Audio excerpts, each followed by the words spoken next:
Hashtag just a range safety officer. Until the Navy SEALs spotted his tattoo. Old-timer probably learned to shoot with muskets. The Navy SEAL joked to his buddy, watching Frank Wilson check targets. The 68-year-old range officer in his faded polo shirt looked like any other retiree earning extra cash. Then Marcus Rivera spotted the tattoo on Frank's forearm and froze. Not because it was flashy, but because it wasn't. It was a symbol you don't just ink, you earn.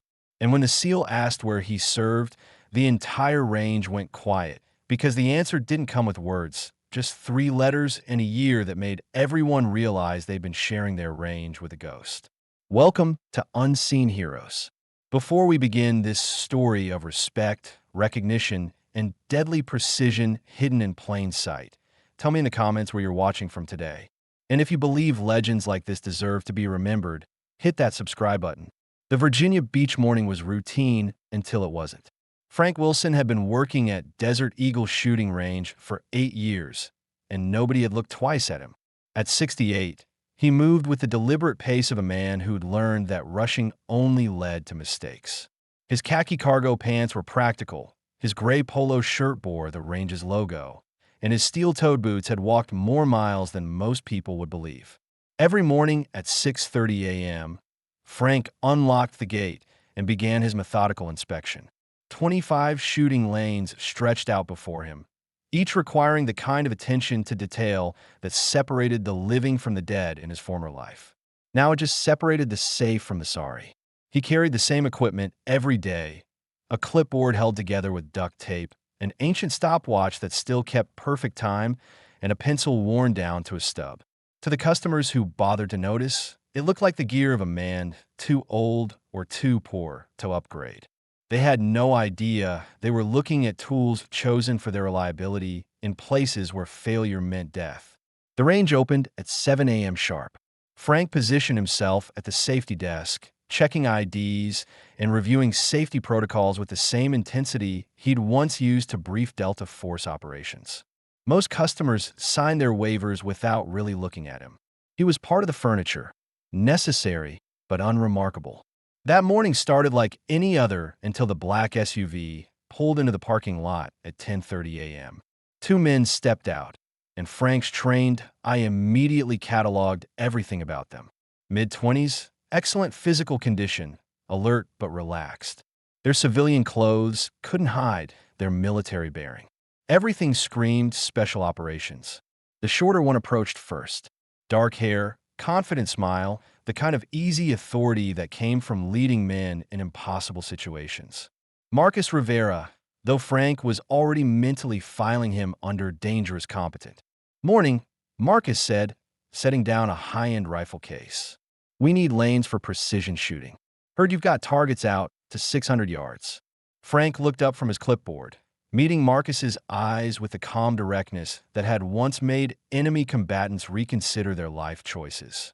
ID and safety waiver first, then we'll see what you need. Marcus's companion was Jake Thompson, blonde, stockier, with a cocky smile. As they filled out paperwork, Jake noticed Frank's equipment. Wow, Jake said, loud enough for other customers to hear. Is that stopwatch from the Civil War? A few people chuckled. Frank continued writing, his expression unchanged. In that clipboard, Marcus added, does duct tape count as tactical gear these days? More laughter. Frank finished his notes and looked up, his gray eyes revealing nothing. You boys active duty? He asked. Navy, Marcus replied, not elaborating. Frank nodded once and assigned them to lanes 23 and 24. Range rules are posted at each station. Eye and ear protection mandatory. Questions? Yeah, Jake said with a grin. What's the longest confirmed hit on this range? Depends on the shooter, Frank replied flatly. As the 2 SEALs walked toward their lanes, Marcus caught his first glimpse of what would change everything. Frank was adjusting his utility belt, and as he moved, his sleeve rode up slightly. On his forearm, barely visible beneath gray hair and weathered skin, was a tattoo. Not a flag or an eagle or any flashy design.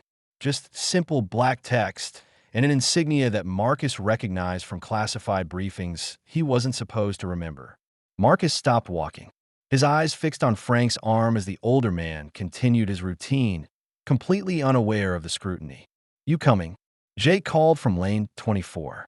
Marcus didn't answer. He was staring at a piece of ink that belonged to a unit that officially didn't exist, worn by a man who was supposed to be dead. For the next hour, Marcus tried to focus on shooting.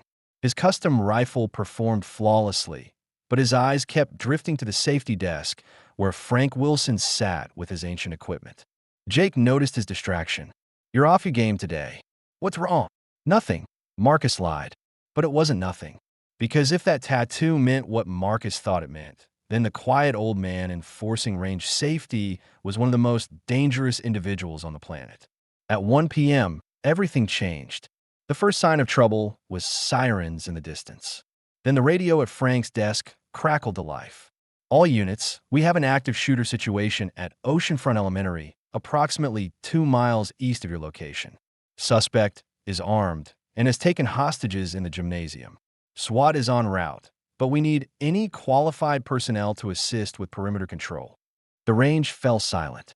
Every customer stopped shooting and looked toward the safety desk where Frank was calmly writing in his logbook. "Jesus," someone whispered. "That's where my kids go to school." Marcus and Jake exchanged glances. As SEALs, they were trained for exactly this kind of situation. They began packing their gear, ready to respond. That's when Frank Wilson stood up. "Range is closed," he announced. "Everyone needs to clear the facility immediately."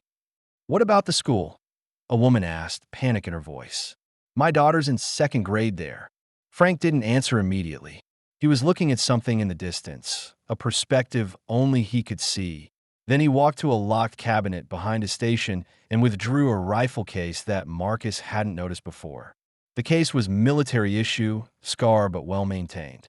Frank opened it with practiced efficiency, revealing a weapon that made Marcus's custom rifle look like a toy.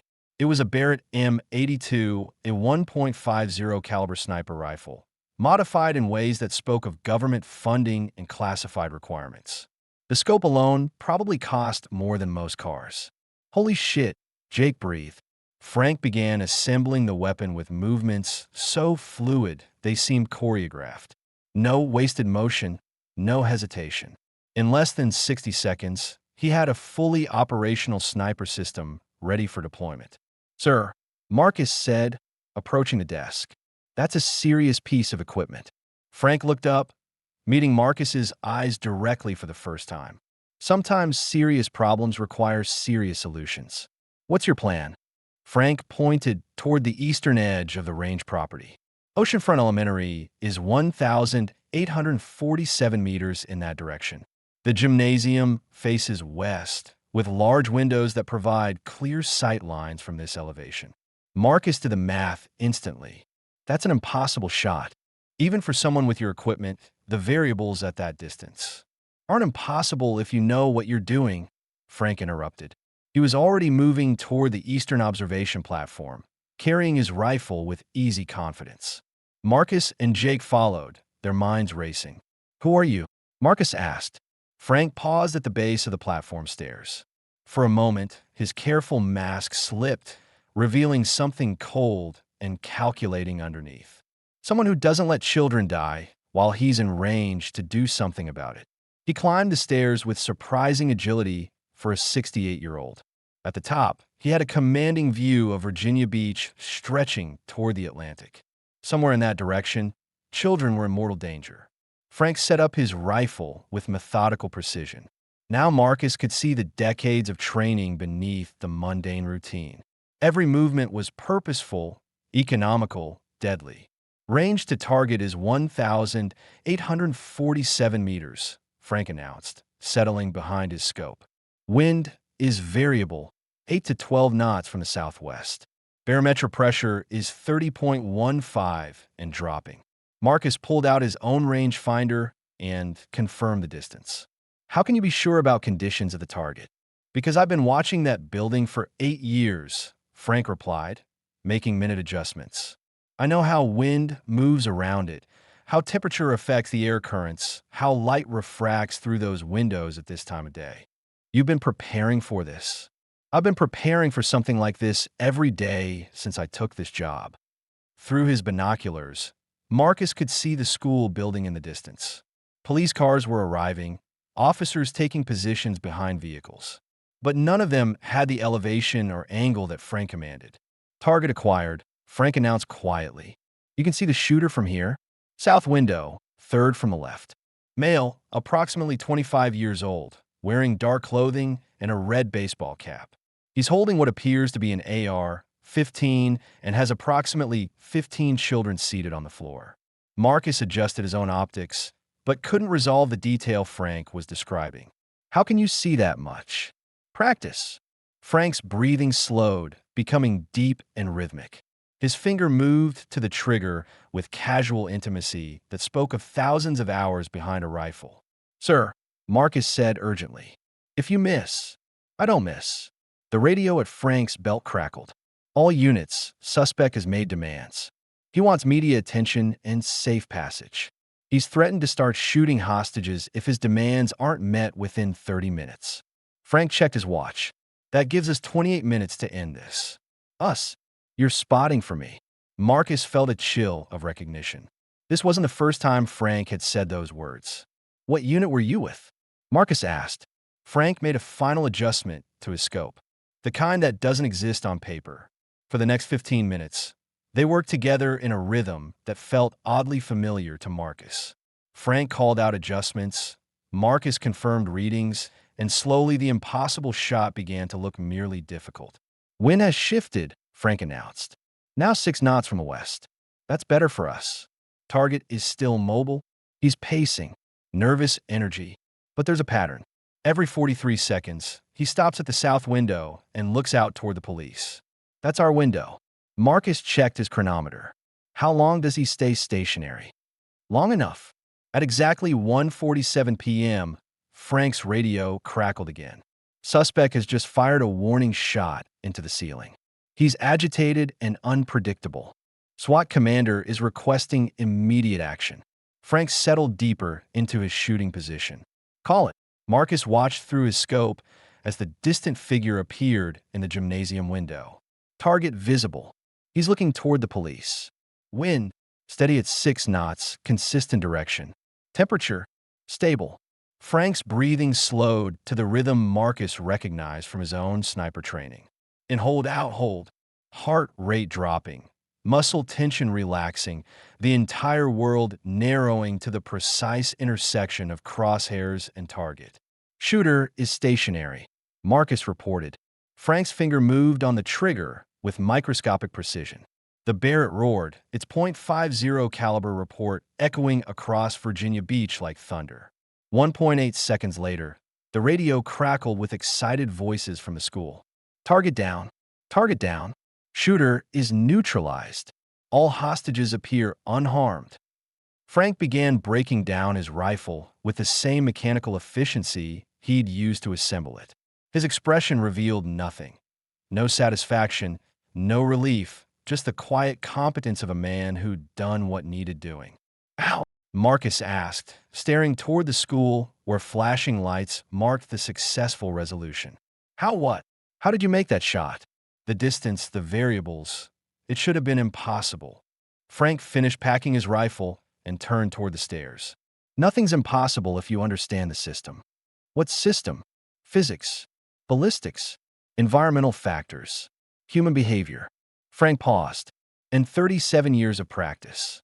As they descended from the platform, Marcus couldn't contain his curiosity any longer. That tattoo on your arm. I've seen it before. Frank stopped walking. Where? Classified briefings. Historical operations. Units that don't officially exist. For a long moment, Frank studied Marcus with the same intensity he'd used to line up his shot. Then he rolled up his sleeve, revealing the faded ink clearly. It was simple black text, Delta, above a triangular insignia that Marcus had seen in intelligence files marked with the highest classifications. Below, it was a date, 1987 to 2019. Delta Force, Marcus whispered. First Special Forces Operational Detachment Delta, Frank corrected. 32 years of operations you'll never read about in places you'll never visit. And you've been working at a shooting range? Where else would you hide the world's most dangerous man except in plain sight? The full weight of the revelation hit Marcus like a physical blow. For 8 years, he'd been coming to a range where a Delta Force legend enforced safety protocols with a clipboard and a stopwatch. Why here? Marcus asked. Why this job? Frank looked toward the school where emergency vehicles were still arriving. Because sometimes children need protecting, and I'm good at protecting things. But working as a range safety officer, that's got to be beneath someone with your background. Frank's expression hardened slightly. There's no such thing as beneath. There's only necessary and unnecessary. This was necessary. They reached the bottom of the stairs as police began arriving at the range. Frank straightened his polo shirt and picked up his clipboard, transforming back into the unremarkable retiree who'd been invisible for 8 years. Sir, Marcus said urgently, the police will want to know who took that shot. An anonymous tip called in the shooter's location. Frank replied calmly. SWAT handled the situation appropriately. That's the official story. But that's the story. Detective Sarah Collins arrived first, her badge visible as she approached.